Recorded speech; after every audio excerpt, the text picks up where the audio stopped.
the session. Om Guru Brahma Guru Vishnu Guru Devo Maheshwara Guru Sakshat Parabrahma Tasmai Sri Gurave Namaha.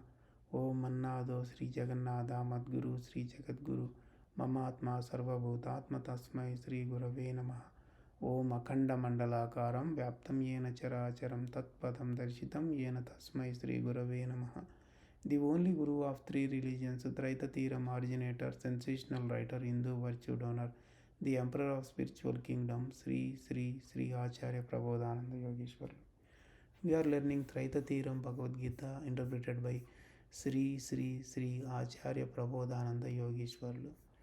We learned last week Bhakti Yogam chapter. In Bhakti Yogam chapter, there were 20 slokams. So the last slokam was 20th slokam. So according to the last slokam, God referred about the dharmas what He uh, preached to us. Those dharmas are Brahma and Karma yogas. So He said that one who has interest on the supreme state of me and worships the immortal dharmas in accordance with the manner are said as very dear to me. Those people who follow what Lord Krishna said, so those dharmas, then they will be very dear to him. So we need to understand that. So God said for us, not for him. So because we are in the sorrowful world, we should come out from that. In order to come out from that, the only way what Lord Krishna told to us, what Bhagavan told to us. So after finishing the Bhakti Yogam, so we need to jump into the Kshetragna Vibhaga Yogam. So let us pray Guru. So Guru to provide us the wisdom and make us understand the wisdom in a right manner. So in the Kshetragna Vibhaga Yogam chapter, Arjuna started asking Lord Krishna. So what is he asking? Prakritim purusham chaiva kshetram kshetragnameva cha etadveditum ichchami gnanam gneyam cha keshava. This slokam is talking about Prakriti and Purusha, nature and male. So what is he asking here? Oh Krishna, what is the Prakriti? Who is the Purusha? Which is the Kshetra? Who is the Kshetragna? What is Gnana? What is to be known? Gneyam here, Gneyam. So Gneyam means to be known. Gnana means we need to learn the thing. So tell me as I am interested to know about this. So here Arjuna asked about 6 things in 3 pairs of questions. We can say 6 things in 3 pairs of questions. That's why he is asking over here.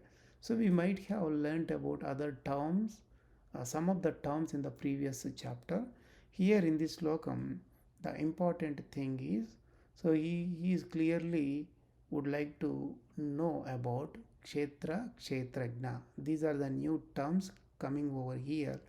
So he asked about those terms in this slokam. So let us see what Lord Krishna is talking about them. So that is the second slokam.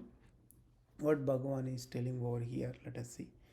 Idam shariram kaunteya kshetram ityabhidiyate etadyo veti tam prahu kshetragna iti tadvidaha. This slokam is again talking about the nature and the male, Prakriti and Purusha. He is saying that, O Arjuna, so this body itself is called Kshetra. So one who knows this body is also called Kshetragna. That is told by Jnanis. So the Jnanis said this thing. Jnanis said that the one who knows about this Kshetra, this body, is called Kshetram, and the one who knows about this body is called Kshetragna. So Gnani said that this body is called Kshetram, and who knows about this Kshetram is called Kshetragna. So we can say this body uh, is like an house, if you think that. So or else consider there is a owner of the house. Owner of the house knows about his house, how many windows are there, how many doors are there, what kind of color and all inside the home, what is the roof and what is the ceiling, uh, what is the flooring, everything he knows, every corner of the house he knows.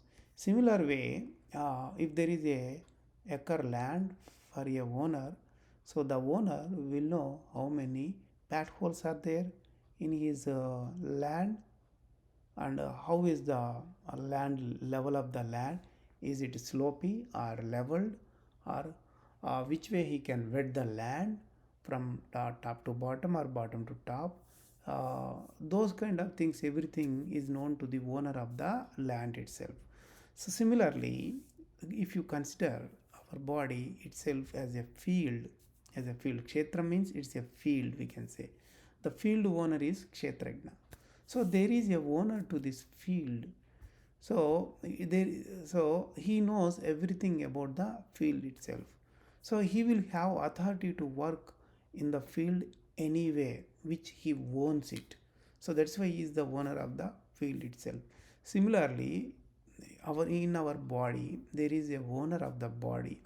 He has the authority on the body. He is the power on that body. So his authority is spread whole body. So he knows each and every um, um, atom, molecule of the body, piece of the body, everything he knows.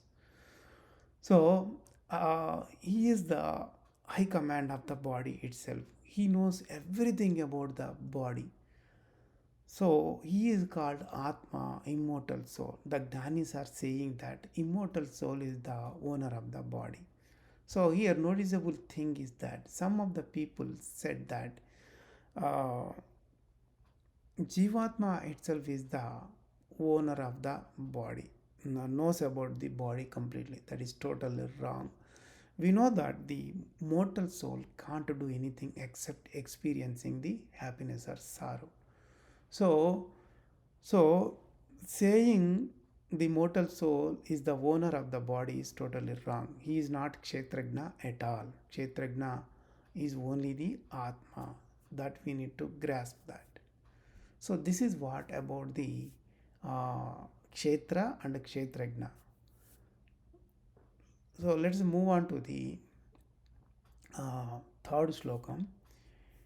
क्षेत्रज्ञं चापि मां विद्धि सर्वक्षेत्रेषु भारत क्षेत्रक्षेत्रज्ञयोर्ज्ञानं यतत् ज्ञानं मतं मम. So what Bhagavan is saying here? So from the Bhagavan's body, Atma itself spoke these words. Uh, so being Atma, immortal soul inside the body, immortal soul is saying that.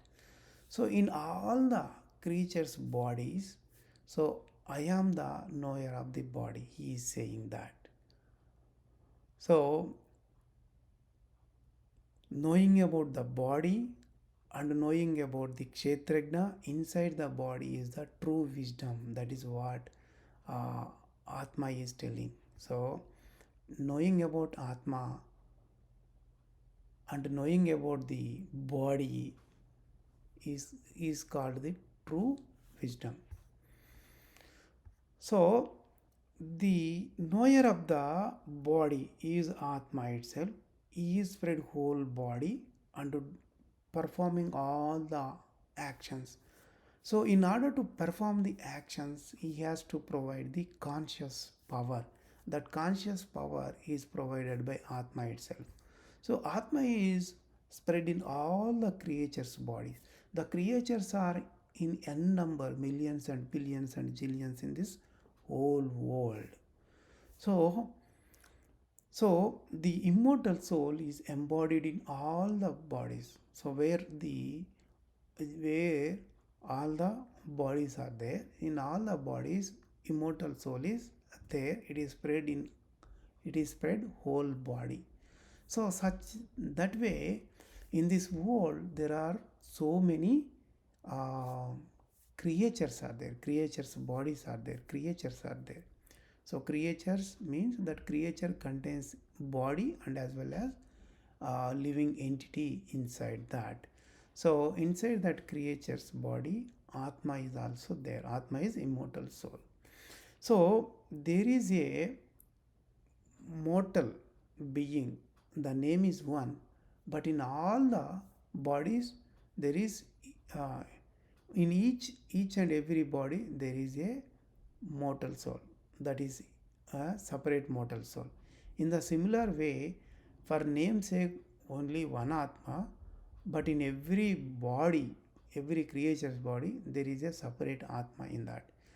So, some of the knowers of the wisdom mistake that they will they will say mistakenly that there is only one immortal soul. It's not that.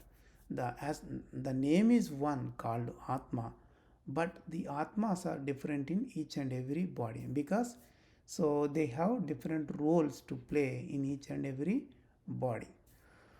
And the body which is made up by prakriti, the nature itself, so we can say it's a speck of the nature. So body is a speck of the nature, we can say.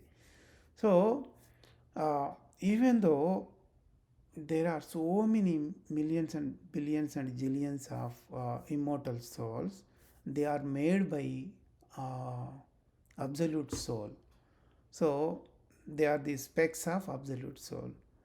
So that is why immortal soul is the speck of absolute soul, and also the immortal souls also specks of the absolute soul. So when we take the body, there are four parts. One is nature, and another three are mortal soul, immortal soul, and absolute soul. So this body is like a tool to do any activities in this world. So the immortal soul is being a power, and it provides the energy to the body, and it makes the body to mobile, move, all those things. So while it is doing those tasks, actions, performing those actions, the mortal soul is experiencing them. So this way, in this whole world, the mortal soul and immortal soul are playing their own roles. So knowing about this is called the wisdom itself. And also in the field of the body, the knower of the field immortal soul, how this immortal soul is performing the actions, knowing about his real wisdom, that is said by Bhagavan. So some people may get doubt over here. What is the doubt is, if when there is a immortal soul which is derived, which came from absolute soul, and it is the speck of the absolute soul, and when it is giving the energy and making the body to move, then there is a differentiation of powers. So various powers in each and every body, and one person can lift heavy weight, another person cannot lift that. There is a fat body person, he can't do much work. There is a lean person who can do more work. And there are the people who weight the same, who weight the same, but they can't do the same, they can't do the same, they can't perform the action exactly same. So when there is a immortal soul, same immortal soul in both the bodies, why the difference is coming over here? That is the question. When we are knowing about the Kshetram and Kshetragna, So that means the body, the field, and the owner of the field, knower of the field. So this question is the right question. So Swami is saying that let us see what kind of answer is coming from our body, and see what we are going to know about this.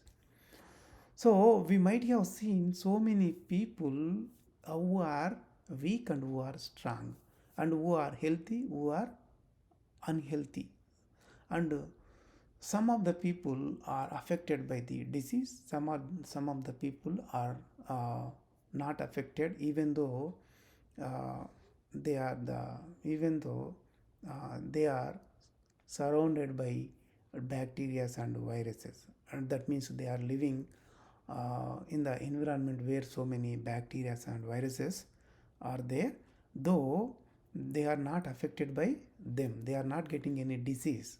So diseases are not coming to them. So there are some people who eat more, there are people who eat less. So the people who are eating lavish, so they are still weak. There are the people who are eating less, but they are very healthy. There are some people who are eating only one time in a day, but they are able to do the work and being healthy. But there are the people who are eating more than three times, still they are not healthy at all. So some people, even though they are they are surrounded by many diseases, but they are not getting any disease. So they are very uh, strengthy. So that means they are very healthy. So like that, there are so many variations are there, differences are there, we see them also in the world. So in the body, the immortal soul, the role of immortal soul is, there are two roles of it. One role is providing the conscious energy, so spreading whole body and providing conscious energy, uh, making the body to work.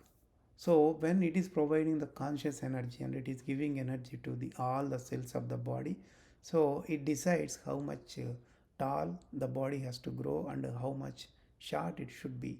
Everything it will decide and uh, make it do that, and it will decorate the body in such a way that it will design the face, how beautiful, how handsome it should look.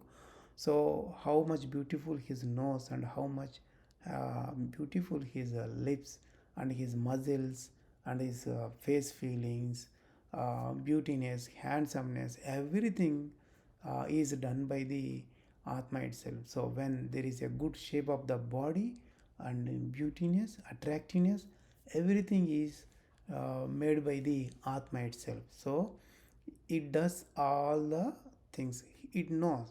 So it knows how it should prepare that body in such a way, how ugly it should look, how beautiful or handsome it should look. So how much unhealthy it should be, how much healthy it should be. It gives all the energy through the veins, and the energy is flown through the veins. So it is providing the strength to the body. So that is done by Atma itself. So there are some lean people, they will have strength much more in their nerves, and they are able to defeat the fat, the people who are very fat. So some people, they look very fat and strengthy, but they are not actually strengthy.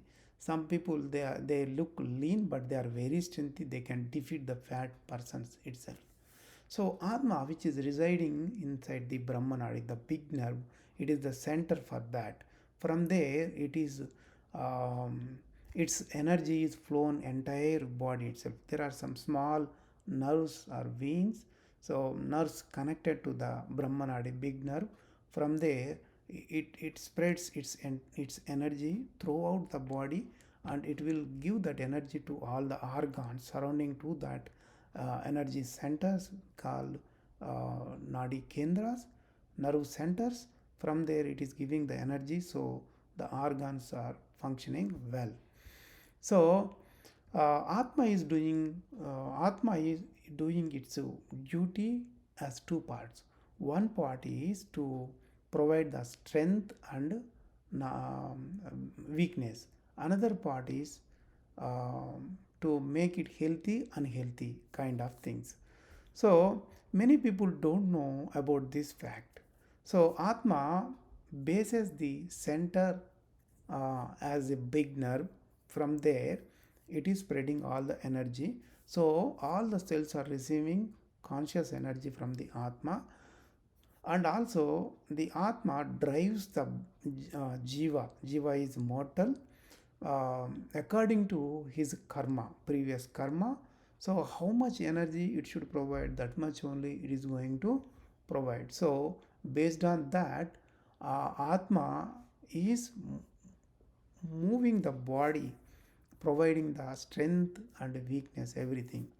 So what kind of action to be happen from the body, and how it should happen, everything uh, uh, is decided by Atma itself. For example, in a contest, there are two people who weigh the same, like you say, uh, 200 pounds their weight. So they come to a contest to lift the weight. So they will contest in a weightlifting contest. So both are weighing 200 pounds, but one guy will perform that action very easily, another guy does not do. So though they are weighing same, but why it is not happening? Because Atma knows in which moment and how much energy he should provide to the body. So how much he can perform in the action. So everything is based on the karma itself. That is why there are the variations in the actions here. So like that, um, the energy of the Atma is spread through the nerves inside the body, so providing the conscious energy.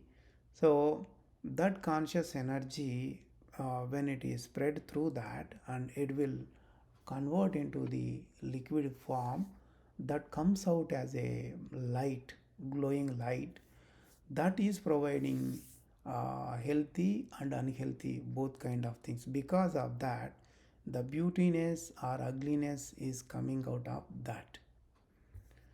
So uh, so the energy which is coming from the big nerve, so that is coming out as a energy from all the seven nerve centers. So because of that, uh, that is that is coming as a strength. That strength is being used in the body itself. So similar way, inside the body, the energy of the Atma, the power of the Atma, when it enters into the seven glands, that is converted into the liquid form, and which is becoming invisible light, and it is like the rays of light, that is converted into rays of light, and it is emerging out from the glands, that is providing the healthy unhealthy states to the body itself. Because of that, uh, mm, the youthness and the oldness of the body is happening. So why the old age is coming? Because those the rays of the light is weakening, so the body is becoming old enough. So when they are very strong, so the body is still young. So the energy, the light which is coming out from the glands, seven, seven, seven glands is a liquid form. So the chief gland out of the seven glands is which is on the top of the head portion, that is called Sahasrara. The Sahasrara, the below six glands receive the energy from the uh, from not receiving the energy. The seventh gland, which is in the Sahasrara, is the one which is the king of all the glands. So that is the one which decides how much energy should be released to each gland. Like there is a substation, from there other transformers are connected. Substation decides how much energy should be released to each transformer. So that is the key. So the seventh gland, which is the Grandhi Rajam, we say Grandhi Rajam. So it is the king of the gland, which decides how much energy should flow into each gland. From there, how much strengthy light rays should come out from that. So that is deciding the body healthy and unhealthy states.